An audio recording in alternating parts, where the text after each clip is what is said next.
এখানে ব্যাপারটা হচ্ছে কি, এই যে উরিয়ার কেসটা দাউদুল আসলামের ব্যাপারে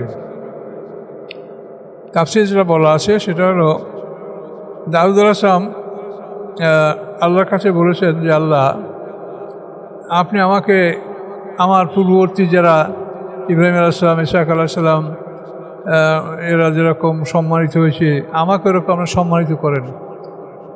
তখন আল্লাহ বলেন যে তাদেরকে আমি পরীক্ষা করে সম্মানিত করেছি, এমনি না, বিনা পরীক্ষা না।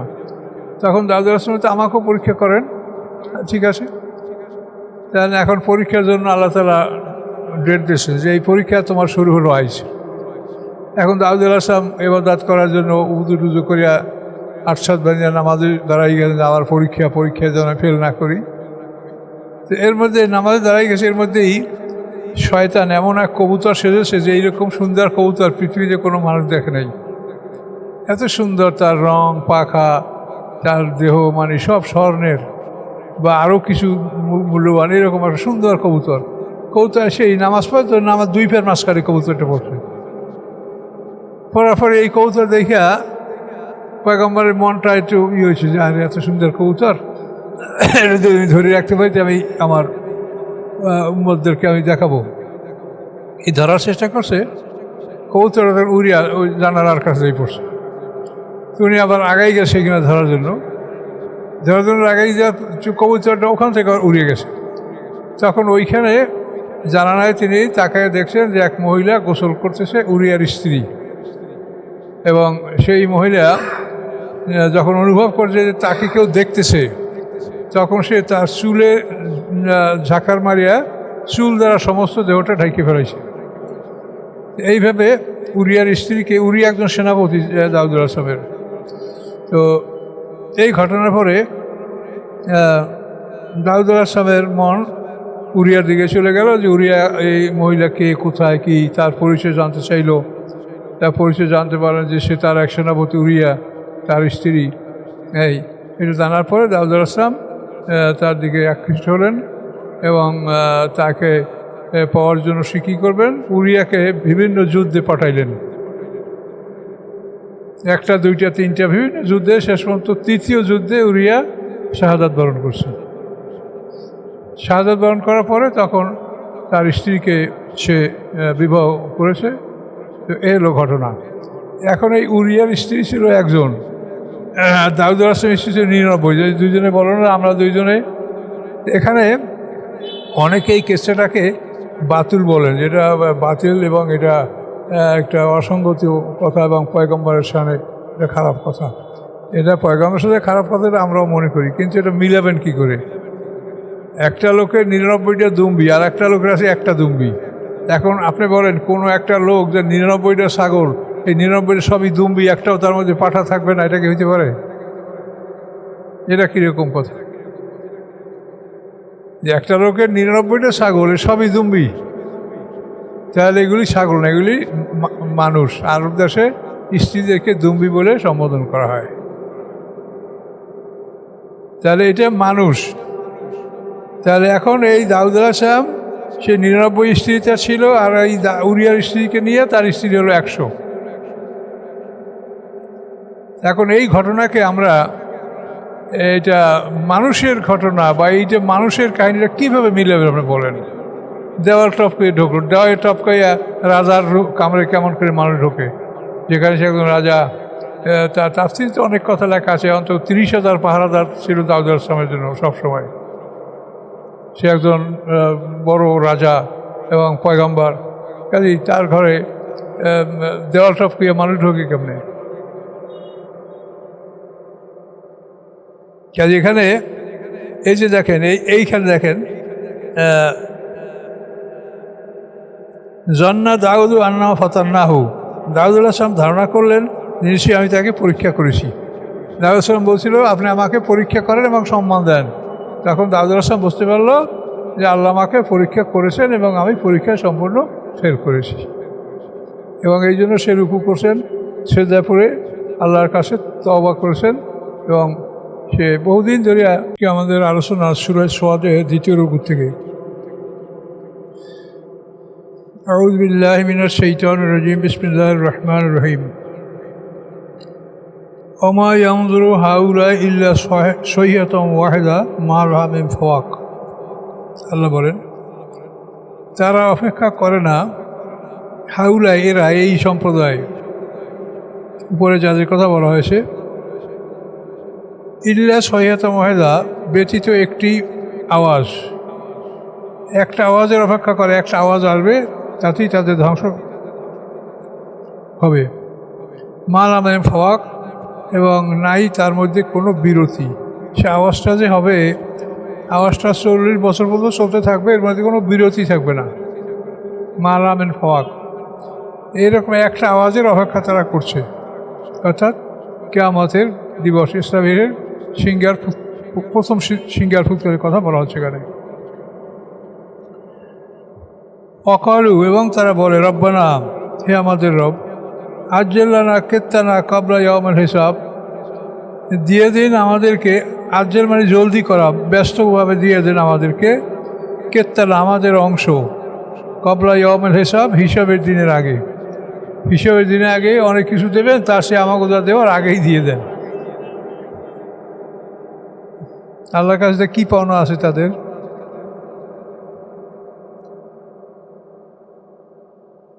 কেত্তা, এই কেত্তা কিন্তু ওই জমির অংশকেও কেত্তা বলে, কিন্তু এই কেত্তা অংশ।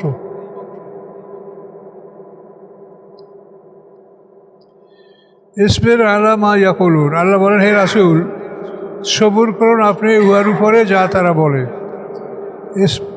ইসবির আলা মা ইয়াকুলুন, সবুর করুন উহার উপরে যা তারা বলে।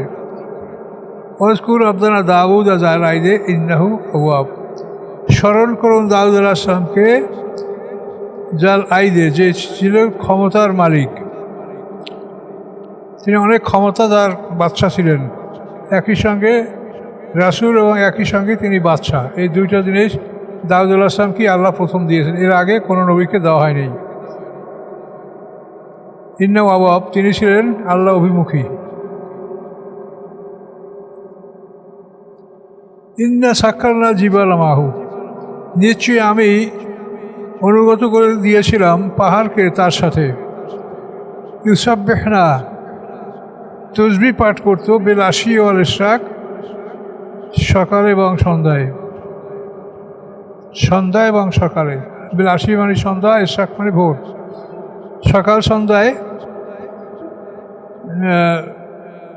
দাউদ আলাইহিস সালাম যখন তসবিহ পাঠ করতেন, তখন পাহাড়গুলি তার সাথে প্রতিধ্বনি করত, ওই তসবিহগুলি পাহাড়গুলিও পড়তো, পাখিরাও পড়তো। অত্যায়রা মাসুরতান, এবং পাখিরা একত্রিত হতো সবাই। এই হাসর হয় না, হাসর, এই হাসর থেকে মাহাসুরা, হাসর মানে একত্রিত করা। অত্যায়রা মাসুরতান, এবং পাখিগুলি একত্রিত হবে সব। কুলুল আওয়াব, সকলেই আল্লাহ অভিমুখী, সকলেই আল্লাহর প্রতি আগ্রহী। অসাদাদনা মুলকাহু, এবং বেঁধে দিয়েছিলাম আমি তাকে তার বাদশাহী। ও আতাইনাউল হেকমতা, এবং দিয়েছিলাম আমি তাকে হেকমত বা ফাসলাল খেতাব, এবং উত্তম বক্তব্য দান করার ক্ষমতা। দাউদ আলাইহিস সালামের সম্পর্ককে, সাম্রাজ্যকে আল্লাহ তাআলা শক্ত করে দিয়েছিলেন, এবং তাকে ভালো বক্তৃতা দেওয়ার অধিকারী ছিলেন দাউদ আলাইহিস সালাম।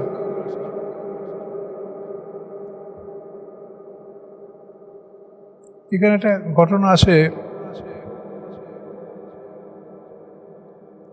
দাউদ আলাইহিস সালামের কাছে একটা লোক এসে অভিযোগ করে যে অমুকে আমার একটা গরু জোর করে নিয়ে গেছে, সে শক্তিশালী, আমার একটা গরু জোর করে নিয়ে গেছে। তো দাউদ আলাইহিস সালাম বললেন, ঠিক আছে, দেখব। দাউদ আলাইহিস সালাম স্বপ্ন দেখেন। দাউদ আলাইহিস সালাম বলেন যে আল্লাহ তাআলা আমাকে স্বপ্ন দেখাচ্ছে, আল্লাহ বলেন যে তুমি তাকে হত্যা করো, যে তোমার কাছে বিচার চায় যে অমুকে আমার গরু চুরি করে নিয়ে গেছে, এই কেসের বাদীকেই তুমি হত্যা করো। এইভাবে দাউদ আলাইহিস সালাম বিষয়টা চিন্তা করতেছিলেন। একবার, দুইবার, তিনবার স্বপ্নে দেখার পরে তিনি নিশ্চিত হলেন যে নিশ্চয়ই আল্লাহ আমাকে ওই ব্যক্তি হত্যা করতে বলছেন। তখন বললেন যে আল্লাহ তাআলা সত্য, তিনি সত্য ছাড়া কিছু বলেন না, সত্য ছাড়া কিছু দেখান না, কাজেই তোমাকে আল্লাহ হত্যা করার জন্য আমাকে আদেশ দিয়েছেন। তখন ওই লোকটা বলল যে হে দাউদ, আল্লাহর হুকুম আপনি পালন করবেন, তার আগে আমি একটু কথা শুনেন। কী বলেন? যে এই যে লোকটার উপরে আমি গরু চুরির অপবাদ দিয়েছি, এই লোকটার বাবাকে আমি হত্যা করেছি গোপনে, তা কেউ জানে না। সেই জন্যে আজকে আমার এই খুনের বিচার হয়। যার বিরুদ্ধে গরু চুরির অভিযোগ দিয়েছে তার বাবাকে লোক হত্যা করে, মানে গোপনে হত্যা করেছে। শেষ পর্যন্ত এই ঘটনার পরে দাউদ আলাইহিস সাম্রাজ্য আরও অনেক শক্তিশালী হয়। মানে মানুষ ভয় পেয়ে যায় যে দাউদ আলাইহিস সামনে কোনো সত্যকে গোপন করা যাবে না।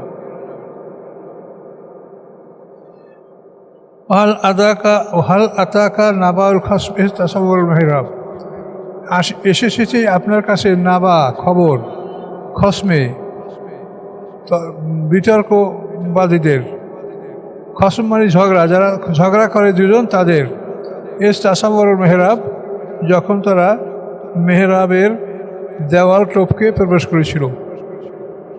দেখেন, এর হাল আতাকা আসছে কি আপনার কাছে খবর, আল খসমে বিবাদের, বিবাদটা কি সেটা সামনে বলবে। এস তাসাওয়ারুল মেহরাব, যখন তারা মেহরাব টপকে, মানে তাসাওয়ার সুর মানে দেওয়াল, সুরায় যে সুরা পড়ি না, সুরা শব্দ অর্থ প্রাচীর, এই সুরা, এই থেকে তাসাওয়ার, এই সুরায় প্রাচীর দেওয়াল। কোরআন শরীফের প্রাচীর কি? প্রত্যেক সুরার উপরে নিচে বিসমিল্লার প্রাচীর দেওয়া সমস্ত সুরাগুলির মধ্যে। এই তাসাওয়ারও এখানে প্রাচীর পার হওয়া, তাসাওয়ারুল মেহরাব, তারা মেহরাব পার হয়েছে, প্রাচীর পার হয়েছে। মানে দাউদ আলাইহিস সালাম উপরে বলা হয় তাকে আল্লাহ খুব শক্তিশালী বাদশা হিসেবে তাকে রাষ্ট্র দান করছেন, ক্ষমতা দান করছেন, কিন্তু তারপর দেখা গেল যে এখন তার ইবাদত খানা। মেহরাব মানে মেহরাব হরবুল মানে যুদ্ধ, আর মেহরাব মানে অস্ত্রাগার, যেখানে যুদ্ধের অস্ত্র রাখা হয় সেই জায়গাকে মেহরাব বলা হয়। এখন দাউদ আলাইহিস সালাম সুরক্ষিত জায়গায় রাত্রে ইবাদত করতেন, কিন্তু সেইখানে এই বিবাদমান দুই ব্যক্তি দেওয়াল টপকে ঢুকলো। তাহলে এটা আমরা নিশ্চিত হতে পারি যে দেওয়াল টপকে যখন ঢুকছে তাহলে তারা নিশ্চয়ই মানুষ না, তারা অন্য কিছু ফেরেশতা হবে। তার কারণ মানুষ হলে তো পাহারাদারের সম্মুখীন হবে, পাহারাদাররা দেখবে যে দাউদ আলাইহিস সালামের ঘরে তোমরা কী জন্য যাবো, এখন তো এটা যাওয়ার সময় না, রাতের বেলায় কেন? তার এটা সম্ভব না। তাহলে এই দুইটা লোক যে ঢুকছে এরা ফেরেশতা, এরা মানুষ নয়। মানুষ কোনোভাবেই একজন বাদশার রুমে ওয়াল টপকাইয়া ঢুকতে পারে না, এটা সম্ভব না।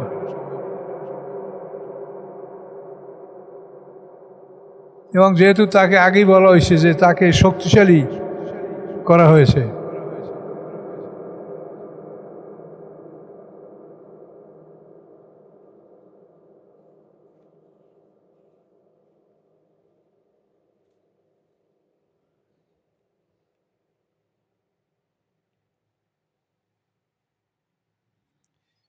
এই উপরে আতাইনাহু হিকমাতা ও ফাসলাল খেতাব হালাতাকা নওয়াজুল খবর তাসাওয়ারুল মেহরাব। আচ্ছা, কি হলো তারপরে? এস দাখালু আলা দাউদা, যখন দাখিল হলো তারা দাউদ আলাইহিস সালামের সামনে, ফাজিয়া মিনহুম, দাউদ আলাইহিস সালাম তাদের থেকে ভয় পেয়ে গেলেন। দাউদ আলাইহিস সালাম ভয় পেয়ে গেছেন, তার কারণ তার পাহারা আছে, বডিগার্ড আছে, সব কিছু আছে, তার মধ্যে দেওয়াল টপকে লোক ঢুকলো করিয়া, ভয় পাওয়ারই কথা, তিনি ভয় পেয়ে গেছেন। ফাজিয়া মিনহুম কলু, তারা বলল, লা তাখাফ, ভয় পাবেন না, খাসমানে বাগা, দুইজন তর্ককারী ঝগড়া করে, বাজুন আলা বাজ, একে অপরের উপরে তর্ক করছে। ফাহকুম বাইনানা বিল হক, ফয়সালা করুন আমাদের মধ্যে ন্যায়সঙ্গতভাবে। ওলা তুস্তে, আপনি পক্ষপাতিত্ব করবেন না। ওয়াহদিনা ইলা সাওয়াইস সিরাত, এবং পথ দেখান আমাদেরকে সরল পথ। ওই দুই বিবাদমান ব্যক্তি দাউদ আলাইহিস সালামকে সতর্ক করলেন। কি করলেন?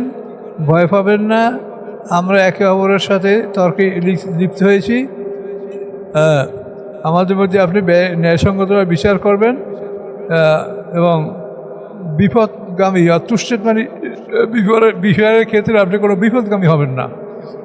আমাদের সয়াসেরাত এবং আমাদেরকে সরল পথ দেখাবেন। এভাবে দাউদ আলাইহিসসালামকে তারা নসিহত করলো।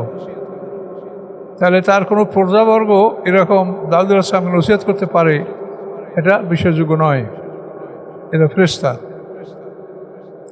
এখন এই দুইজনে কি বলছে দেখেন, ইন্না হাজা আখি, নিশ্চয়ই আমার ভাই, লাউ তেসুমা তেসুরা না হাজা, নিশ্চয়ই তার আছে 99টা ও দুম্বি, তেসুমা তেসুনা, 93 আর 93 99, না হাজা মানে দুম্বি, তার আছে 99টা দুম্বি, অলি না হাজাতুন ওয়াহিদা, আর আমার আছে একটা দুম্বি। ফাকাল আসে বলল, আকফেল নিহা, ওটা আমার দায়িত্বে দিয়ে দাও। ও আজদানি ফিল খেতাব, এবং সে বক্তব্যে আমার উপরে চড়াও হয়েছে, আমার উপরে সে শক্তিশালী বক্তব্য দিয়েছে যেটার জবাব আমি দিতে পারছি না। আজদানি ফিল খেতাব মানে সে বক্তৃতায় আমার উপরে সে চড়াও হয়েছে, আমার উপরে সে জয়যুক্ত হয়েছে বক্তব্যে।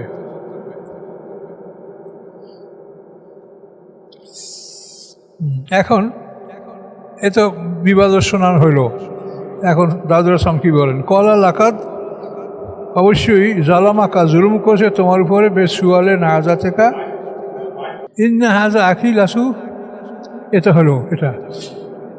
এখন কলা দাউদ আলাইহিসসালাম শূন্য কি বললেন, লাকাদ জালামাকা বেশ সুয়ালে না হাজা থেকে নেয়াজি, নিশ্চয়ই জুলুম করেছে তোমার উপরে, সুয়াল করে তোমার দুম্বিটাকে এলা নেয়াজি, তার দুম্বির সাথে, তার 99 দুম্বির সাথে তোমার দুম্বিটা মিশিয়ে রাখার জন্য যে সে দাবি করছে, এটা সে জুলুম করেছে। ওয়াইন্না কাসিরা মিনাল খুলাতা, এবং নিশ্চয়ই অনেক খুলতা, খুলতা মানে যারা মিশ্রিত করে রাখে, মানে 2জন আর 3জন আর ছাগল একত্রে পোষে, এটাকে খুলাতা বলে, খলিত। নিশ্চয়ই বহুত খলিতরা যারা সম্মিলিতভাবে পশু পোষে, লায়াবগি বাজুম আলাবাজ, তারা বিদ্রোহ করে একে অপর উপরে। ইন্দাল্লাযিনা আমানু আমিলুস সালাত, ব্যতীত তারা যারা ঈমান এবং ভালো কাজ করে। ওয়াকালিলুম মাহুম, এবং তাদের সংখ্যা হচ্ছে কম। ওয়াজান্না দাউদ, এবং ধারণা করলো দাউদ আলাইহিস সালাম, আন্নামা ফাতান্নাহু, নিশ্চয়ই আমি তাকে পরীক্ষা করেছি। ফাস্তাগফারা রাব্বাহু, অতঃপর সে আল্লাহর কাছে ক্ষমা প্রার্থনা করলেন। খাররা রাকু আনাব, এবং সে সেজদায় লুটে পড়লেন, রুকু করে সেজদায় লুটে পড়লেন দাউদ আলাইহিস সালাম। এখানে ব্যাপারটা হচ্ছে কি, এই যে উরিয়ার কেসটা দাউদ আলাইহিস সালামের ব্যাপারে তাফসীরে যেটা বলা আছে সেটা হলো, দাউদ আলাইহিস সালাম আল্লাহর কাছে বলেছেন যে আল্লাহ, আপনি আমাকে আমার পূর্ববর্তী যারা ইব্রাহিম আলাইহিস সালাম, ইসহাক আলাইহিস সালাম, এরা যেরকম সম্মানিত হয়েছে, আমাকে এরকম সম্মানিত করেন। তখন আল্লাহ বলেন যে তাদেরকে আমি পরীক্ষা করে সম্মানিত করেছি, এমনি না, বিনা পরীক্ষা না। তখন দাউদ আলাইহিস সালাম, আমাকেও পরীক্ষা করেন, ঠিক আছে। তাহলে এখন পরীক্ষার জন্য আল্লাহ তাআলা ডেট দিয়েছে যে এই পরীক্ষা তোমার শুরু হলো আজ। এখন দাউদ আলাইহিস সালাম ইবাদত করার জন্য উযু টুজু করিয়া 8-7 বাজিয়া নামাজে দাঁড়াই গেলেন, আমার পরীক্ষা যেন ফেল না করি। তো এর মধ্যে নামাজে দাঁড়াই গেছে, এর মধ্যেই শয়তান এমন এক কবুতর সেজেছে যে এইরকম সুন্দর কবুতর পৃথিবীতে কোনো মানুষ দেখে নাই। এত সুন্দর তার রং, পাখা, তার দেহ, মানে সব স্বর্ণের বা আরও কিছু মূল্যবান, এরকম একটা সুন্দর কবুতর। সেই নামাজ পড়ে, তো নামাজ 2 ফের মাঝখানে কবুতরটা পড়ছে। পড়ার পরে এই কবুতর দেখিয়া পয়গম্বরের মনটা একটু হয়েছে যে আরে এত সুন্দর কবুতর, এটা যদি আমি ধরে রাখতে পারি আমি আমার উম্মতদেরকে আমি দেখাবো। এই ধরার চেষ্টা করছে, কবুতর উড়িয়া ওই জানালার কাছে পড়ছে। উনি আবার আগাই গেছে সেখানে ধরার জন্য আগাই যাওয়ার কবুতরটা ওখান থেকে উড়িয়ে গেছে। তখন ওইখানে জানালায় তিনি তাকায় দেখছেন যে এক মহিলা গোসল করতেছে, উরিয়ার স্ত্রী। এবং সেই মহিলা যখন অনুভব করছে যে তাকে কেউ দেখতেছে, তখন সে তার চুলে ঝাঁকার মারিয়া চুল দ্বারা সমস্ত দেহটা ঢেকে ফেলেছে। এইভাবে উরিয়ার স্ত্রীকে, উরিয়া একজন সেনাপতি দাউদ আলাইহিসসালামের। তো এই ঘটনার পরে দাউদ আলাইহিসসালামের মন উরিয়ার দিকে চলে গেল, যে উরিয়া এই মহিলাকে কোথায় কি তার পরিচয় জানতে চাইল। তার পরিচয় জানতে পারেন যে সে তার এক সেনাপতি উরিয়া, তার স্ত্রী। এটা জানার পরে দাউদ আলাইহিসসালাম তার দিকে আকৃষ্ট হলেন এবং তাকে পাওয়ার জন্য সে কী করবেন, উরিয়াকে বিভিন্ন যুদ্ধে পাঠাইলেন। একটা, দুইটা, তিনটা বিভিন্ন যুদ্ধে, শেষ পর্যন্ত তৃতীয় যুদ্ধে উরিয়া শাহাদাত বরণ করছে। শাহাদাত বরণ করার পরে তখন তার স্ত্রীকে সে বিবাহ করেছে। তো এই হলো ঘটনা। এখন এই উরিয়ার স্ত্রী ছিল একজন, দাউদ আলাইহিসসালামের স্ত্রী ছিল 99। দুইজনে বলো না আমরা দুইজনে। এখানে অনেকে এই কেসটাকে বাতিল বলেন, যেটা বাতিল এবং এটা একটা অসঙ্গতি কথা এবং পয়গম্বরের সামনে এটা খারাপ কথা। এটা পয়গম্বরের সাথে খারাপ কথা আমরাও মনে করি, কিন্তু এটা মিলাবেন কি করে? একটা লোকের 99টা দুম্বি আর একটা লোকের আছে একটা দুম্বি। এখন আপনি বলেন কোনো একটা লোক যে 99টা ছাগল, এই 99টা সবই দুম্বি, একটাও তার মধ্যে পাঠা থাকবে না, এটা কি হইতে পারে? এটা কীরকম কথা যে একটা লোকের 99টা ছাগল সবই দুম্বি? তাহলে এগুলি ছাগল না, এগুলি মানুষ। আরব দেশে স্ত্রীদেরকে দুম্বি বলে সম্বোধন করা হয়। তাহলে এটা মানুষ। তাহলে এখন এই দাউদ আলাইহিসসালাম সে 99 স্ত্রীটা ছিল, আর এই উরিয়ার স্ত্রীকে নিয়ে তার স্ত্রী হলো 100। এখন এই ঘটনাকে আমরা, এটা মানুষের ঘটনা বা এইটা মানুষের কাহিনীটা কীভাবে মিলাবে আপনি বলেন? দেওয়াল টপকে ঢুকলো, দেওয়ালে টপকাইয়া রাজার কামরে কেমন করে মানুষ ঢোকে, যেখানে সে একজন রাজা। তার তাফসীরে তো অনেক কথা লেখা আছে। অন্তত 30,000 পাহারাদার ছিল দাউদ আলাইহিসসালামের জন্য সবসময়।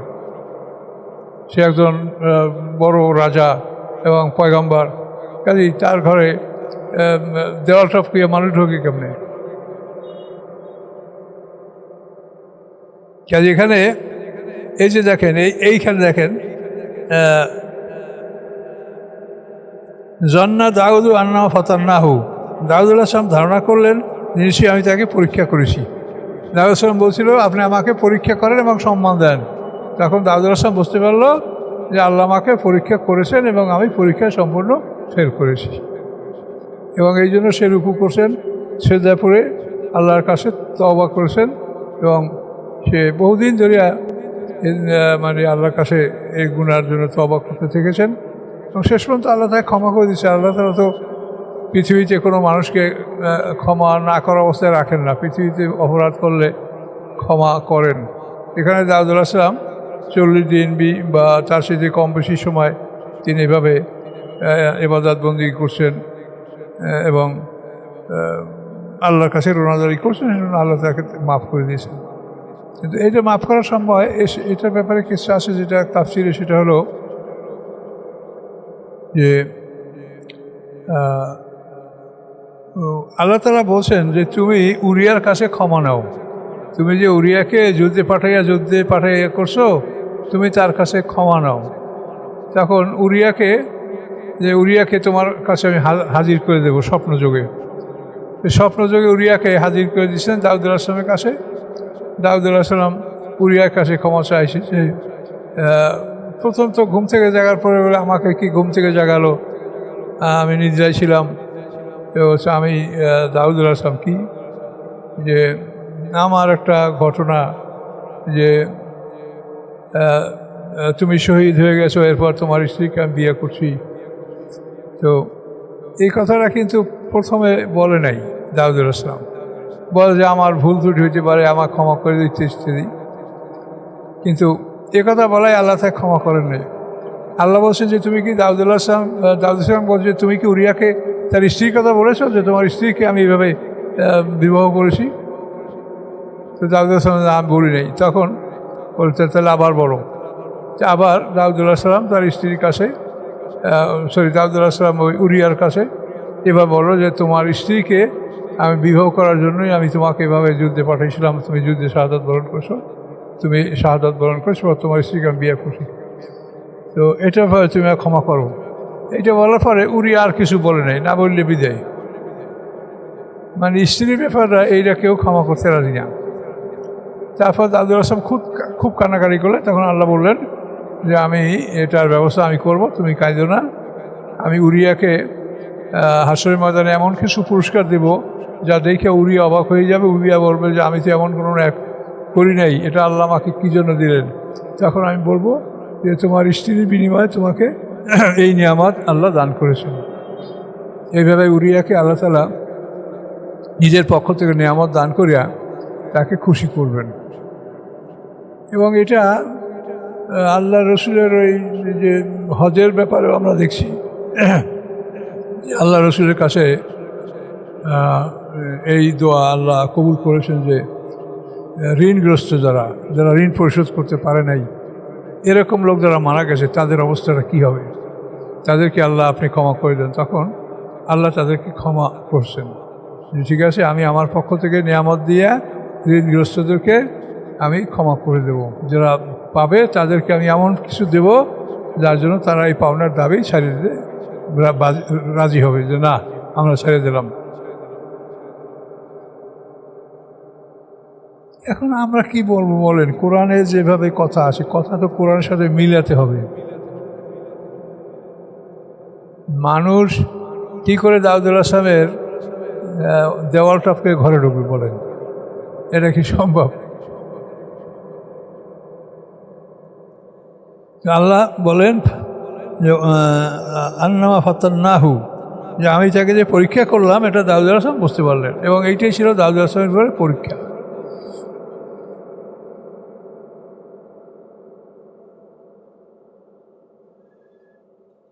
ফাগাফারনা লাহু যালিকা, আল্লাহ বলেন আমি ক্ষমা করে দিলাম তাকে এই ব্যাপারে। ওয়াইন্না লাহু ইনদাল্লাহি যুলফা হুসনা মাআব, নিশ্চয়ই তার জন্য রয়েছে আমার নৈকট্যতম, আমার নিকটে সে স্থান লাভ করবে। হুসনা মাআব, এবং উত্তম আশ্রয়স্থল আমার কাছে রয়েছে দাউদ আলাইহিসসালামের জন্য। ইয়া দাউদু, হে দাউদ আলাইহিসসালাম, ইন্না জাআলনাকা খলিফাতান ফিল আরদ, নিশ্চয়ই আমি করেছি আপনাকে খলিফা পৃথিবীর বুকে। ফাহকুম বাইনান নাসি, অতএব আপনি আদেশ করুন মানুষের মধ্যে বিল হাক্কি, ন্যায়সঙ্গতভাবে। ওয়ালা তাত্তাবিল হাওয়া, এবং মনের কামনার ইচ্ছা আপনি করবেন না, মনের কামনার ইচ্ছা অনুযায়ী কোনো বিচার ফয়সালা করবেন না। যদি করতে যান ফায়দুল্লাহ আন সাবিলিল্লাহ, তাহলে আপনাকে আল্লাহর পথ থেকে ওরা বিপথে নিয়ে যাবে। ইন্নাল্লাযীনা ইয়াযুল্লুনা আন সাবিলিল্লাহ, নিশ্চয়ই যারা বিপথে চলে আল্লাহর রাস্তা হতে, লাহুম আযাবুন শাদীদ, তাদের জন্য রয়েছে বেদনাদায়ক শাস্তি, বিমা নাসু ইয়াওমাল হিসাব, এই জন্য যে তারা হিসাবের দিনকে ভুলে গেছে। হিসাবের দিনকে ভুলে যাওয়ার কারণে তাদের জন্য রয়েছে ভীষণ শাস্তি।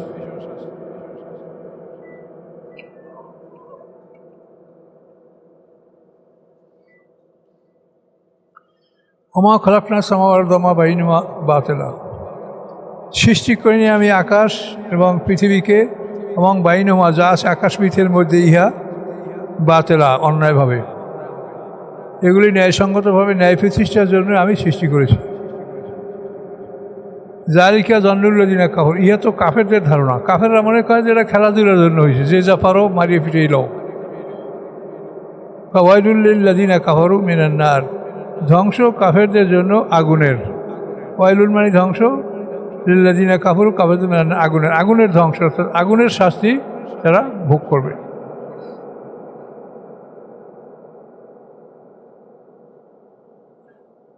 আম নাজালুল্লাযিনা আমানু ওয়া আমিলুস সালিহাতি কাল মুফসিদিনা ফিল আরদি আম নাজালুল মুত্তাকিনা কাল ফুজ্জার, অথবা আমি করব আল্লাযিনা আমানু, যারা ইমানদার তাদেরকে, ও আমিলুস সালিহাত, যারা ভালো কাজ করছে তাদেরকে করব কি, কাল মুফসিদিনা ফিল আরদ, ওদের মতো যারা পৃথিবীতে ফাসাদ করেছে, পৃথিবীতে যারা ফাসাদ করে বেড়াচ্ছে, আমি এই ভালো মানুষগুলিকে তাদের মতো করব। আম নাজালুল মুত্তাকিনা কাল ফুজ্জার, অথবা আমি কি মুত্তাকিনদেরকে ফুজ্জারদের মতো করব, কাফের ফাজেরদের মতো করব মুত্তাকিনদেরকে, তাও সম্ভব না, তাও কোনোদিন না। কিতাবুন আনজালনাহু ইলাইক, কিতাব আমি নাজিল করেছি আপনার প্রতি, মুবারাকুন বরকতময়, লিয়াদাব্বারু আয়াতি, যাতে তারা চিন্তা ভাবনা করতে পারে আল্লাহর আয়াতগুলিকে, ওয়ালিয়াতাযাক্কারা উলুল আলবাব, এবং যাতে উপদেশ গ্রহণ করতে পারে উলুল আলবাব, জ্ঞানীরা। ও আপনাদের দাউদ ও সুলাইমান, আমি দান করেছি দাউদ আলাইহিস সালামকে, সুলাইমান আলাইহিস সালাম, নেমান আব্দ, কত সুন্দর গোলাম। ইন্না আওয়াব, নিশ্চয়ই তিনি ছিলেন আল্লাহ অভিমুখী, আল্লাহর প্রতি রুজু হওয়ার মতো সবসময় তার মন ছিল।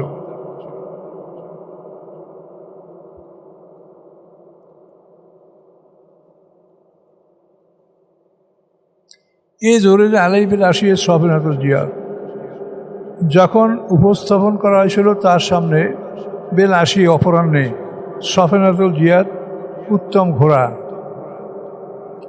সফিনাতুল জিয়াদ মানে উত্তম ঘোড়া। এটা সম্বন্ধে তাফসীরে বলা আছে যে সুলাইমান আলাইহিস সালাম 1000 ঘোড়া পেয়েছিলেন পিতার সম্পত্তির থেকে। এই ঘোড়াগুলি খুবই সুন্দর ছিল, এগুলোকে সফিনাতুল জিয়াদ মানে উত্তম ঘোড়া। উত্তম ঘোড়া বলতে বোঝায় যে ঘোড়া 3 পায়ের উপরে ভর করে 1 পা ভাঁজ করে রাখা 3 পায়ের উপরে দাঁড়ায় ঘুমায়, শোয় না, সারা রাত্রে শোবে না।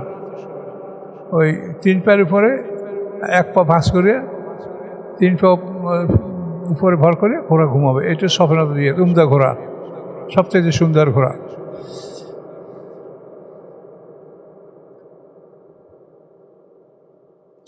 ফকলা ইন্নি আহবাবতু হুব্বাল খায়রি আন যিকরি, অতঃপর তিনি বললেন, নিশ্চয়ই আমি ভালোবেসেছি হুব্বাল খায়রে, মালের প্রতি ভালোবাসা, আন যিকরি রব্বি, আমার রবের জিকিরের চাইতে, আমার রবের স্মরণ থেকে।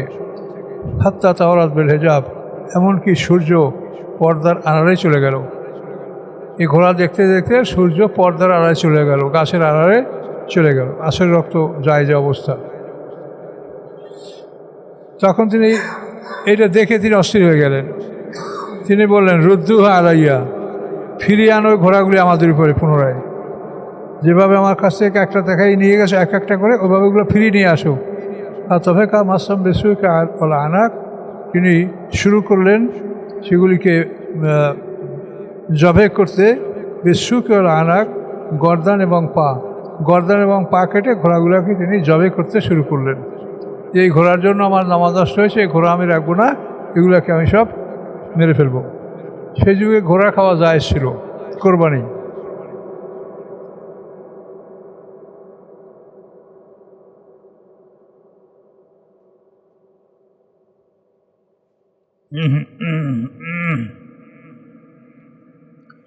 ওয়ালাকাদ ফাতান্না সুলাইমানা ওয়া আলকাইনা আলা কুরসিহি জাসাদান সুম্মা নাম, নিশ্চয়ই আমি ফাতান্না পরীক্ষা করেছিলাম সুলাইমান আলাইহিস সালামকে, ওয়া আলকাইনা আলা কুরসিহি জাসাদান, এবং রেখেছিলাম তার কুরসির উপরে একটি দেহ, সুম্মা আনাব, অতঃপর তিনি আল্লাহ অভিমুখী হলেন, আল্লাহর প্রতি রুজু হলেন।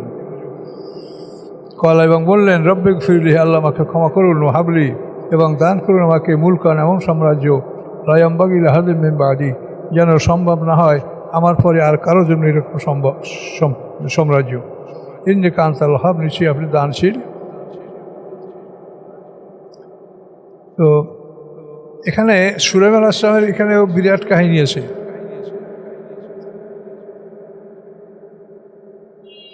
সুলাইমান আলাইহিস সালামের এক স্ত্রী ছিল জোরাদা। এই জোরাদা সম্পর্কে এখানে বিরাট কাহিনী আছে। জোরাদা তার বাবাকে হত্যা করে সুলাইমান আলাইহিস সালাম এই জোরাদাকে বিয়ে করছিল। বিয়ে করার পরে এই জোরাদা খুব সুন্দরী নারী, সে কাঁদতেছিল। তারপরে সেজন্য সুলাইমান আলাইহিস সালাম কেন কাঁদো, এই কান্দার খবর জিজ্ঞাসা করলেন। তখন বলল যে আমার বাবার জন্য আমি অস্থির, আমি বাবাকে আমি ভুলে থাকতে পারি না। তাহলে কী করতে হবে, আমার বাবার একটা মূর্তি বানিয়ে দেন, আমি সেটা দেখব। তখন সুলাইমান আলাইহিস সালাম রাজি হয়েছিলেন।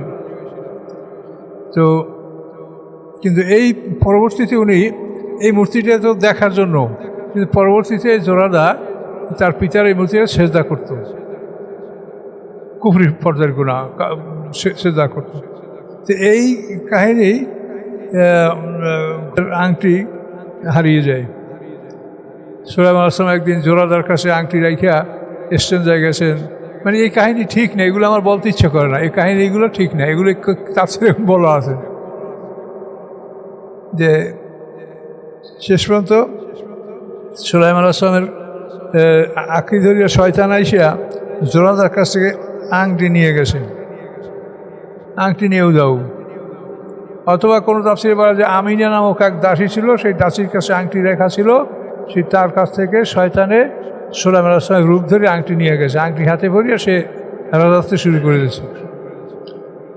এই রাজত্ব শুরু করে দেওয়ার পরে এখন তো সবাই দেখে যে কেমন জানি একটা ভাব, মানে সুলাইমান আলাইহিস সালামের কোনো খবর নাই।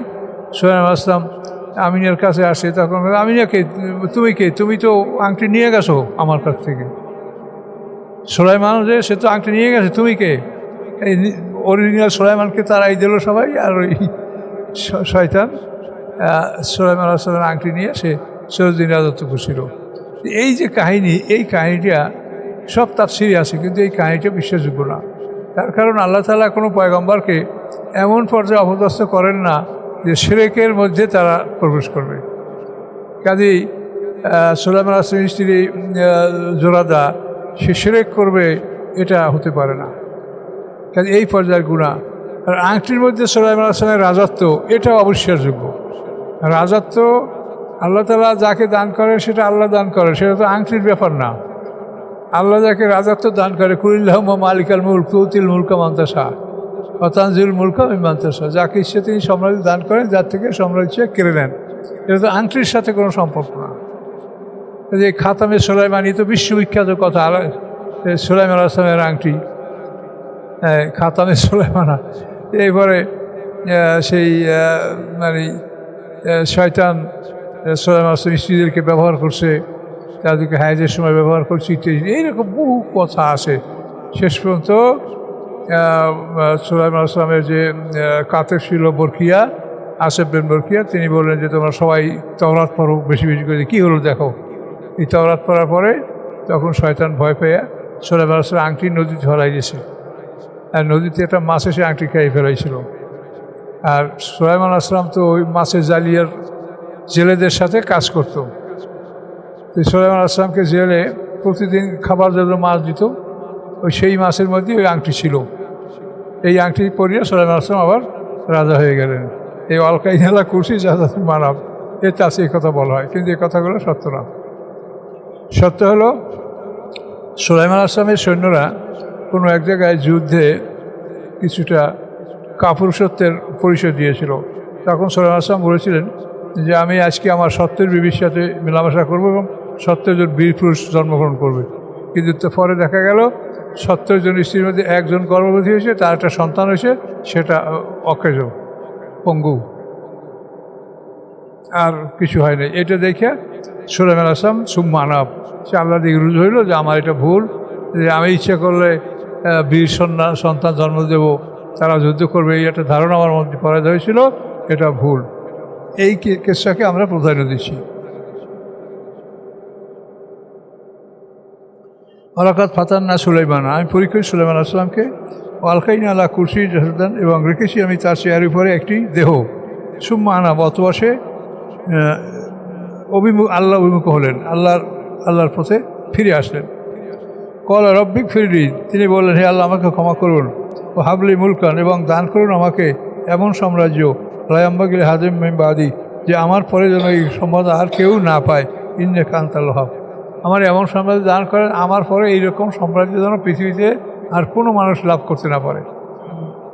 আল্লাহর কাছে সুলাইমান আলাইহিস সালাম দোয়া করলেন। তো এইপর দেখা যায় যে সুলাইমান আলাইহিস সালামের পরে পৃথিবীতে যারা নবুয়ত পেয়েছে তারা সুলাইমান আলাইহিস সালামের মতো অত বড় সাম্রাজ্যের মালিক কেউ হয় নাই। এখানে আবার তাফসীরে এক কথা আছে যে একদিন আল্লাহ রসুল নামাজ পড়ছেন রাত্রে, তো তার জন্য নামাজ নষ্ট করার জন্য একটা শয়তান ঢুকছে মসজিদে। তো আল্লাহ রসুল ওই শয়তানটাকে ধরিয়ে বাঁধিয়ে রাখছেন, আমি কালকে সাহাবীদের দেখাবো যে আমার নামাজ করার জন্য মসজিদে শয়তান ঢুকছে। কিন্তু আল্লাহ রসুল ফজরের আজানের পরে ওই শয়তানটা ছাড়িয়ে দিয়েছেন।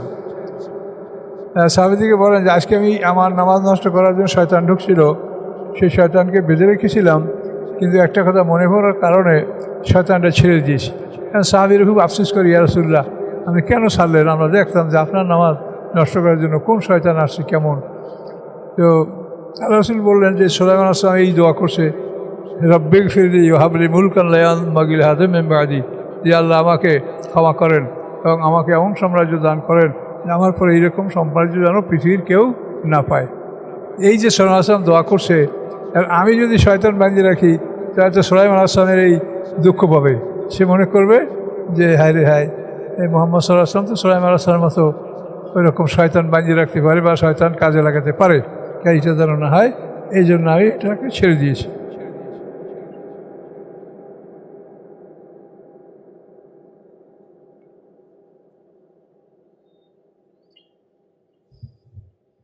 ফাসাক্কারনা রিহা, আমি বাধ্য করেছি তার জন্য বাতাসকে, তাজিবি আমরি, চলতো তাকে নিয়ে, রুখান হালকাভাবে, হাইসু আসাব, যেখানে তিনি যাইতে ইচ্ছা করতেন সেখানেই। অশয়াতেই না, এবং শয়তানেরা, কুল্ল বান্নায়ন ও কবচ, তারা ছিল নির্মাণকারী এবং ডুবুরি। বান্নায়ন মানে নির্মাণকারী, আর কবচ মানে ডুবুরি। সমুদ্র থেকে ডুব দিয়া মণিমুক্তা, প্রবাল, নীলকান্ত মণি এগুলো আহরণ করতো, আবার নির্মাণ কাজ করত। ওয়াখালিনা মোকাররনা ফিল আসবাব, আর এক দল ছিল যাদেরকে শিকলে বেঁধে রাখা হতো। সুলাইমান আসলামের জমানায় আর এক দল শয়তানকে, যারা অবাধ্য, তাদেরকে শিকল দ্বারা, আসবাব মানে শিকল দ্বারা বেঁধে রাখা হতো। হাজা, আল্লাহ বলেন ইহা আতাউ না আমার দান, ফামনুন, তুমি ইচ্ছা করলে এহসান করো, আর আমসেক বেগের হিসাব, অথবা তুমি বিনা হিসেবে সব রেখে দাও। এই সম্পদ তুমি ইচ্ছা করলে তুমি দান করো, ইচ্ছা করলে তুমি রেখে দাও, তোমার উপর কোনো আপত্তি নাই। অন্যেরাও এন্দেলানা জুলফা, নিশ্চয়ই তার জন্য রয়েছে আমার নিকট লা জুলফা, নৈকট্যতম, হুসন মাব এবং উত্তম ঠিকানা।